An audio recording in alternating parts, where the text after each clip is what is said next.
అందరికీ నమస్కారం. నేను మీ రాజుని. మొన్న జరిగినటువంటి హత్య అందరికీ తెలిసిన విషయమే. అంటే 23వ తారీఖు 12వ నెల 2024 సోమవారం మల్లెల వెంకటరమణ అలియా సత్యన్న హత్య కావింపబడ్డాడు. అందరికీ తెలుసు. అంటే అధికార పక్షం వాళ్ళకు తెలుసు, ఇటు ప్రతిపక్షం వాళ్ళకు తెలుసు. అయినా ఏ ఒక్కరు కూడా బాధిత కుటుంబాన్ని పరామర్శించిన దాఖలాలు లేవు. అంటే అక్కడ చనిపోయింది ఒక అణగారిన వర్గానికి చెందినటువంటి బీసీ వర్గానికి చెందినటువంటి వడ్డెర కులస్తుడైనటువంటి సత్యన్న. చంపిండేది ఎవరు? రెడ్డి. కాబట్టి కేవలం అదే కారణంతో ఈరోజు ఎవ్వరు బాధితుల పక్షాన నిలబడిన దాఖలాలు లేవు.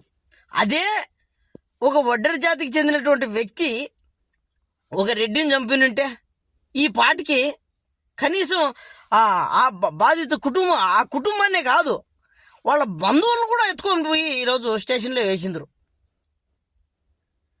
ఆ నియోజకవర్గ నాయకులు వాళ్ళ కులానికి కనీసం ఏలు నొబ్బెట్టినా కూడా లేదా జలుబు చేసినా కూడా పోయి పరామర్శిస్తున్నారు. ఈరోజు ఒక బీసీ వర్గానికి చెందినటువంటి వ్యక్తి చనిపోతే పరామర్శించిన దాఖలాలు లేవు, వాళ్ళకి భరోసా ఇచ్చిన దాఖలాలు లేవు.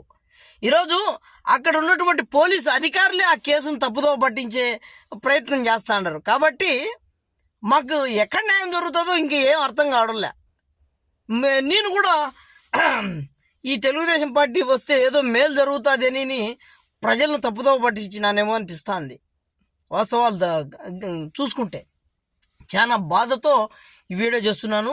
కాబట్టి ఈ యొక్క కేసును నిష్పక్షపాతంగా దర్యాప్తు చేయాలని, బాధితులకు అండగా నిలవాలని,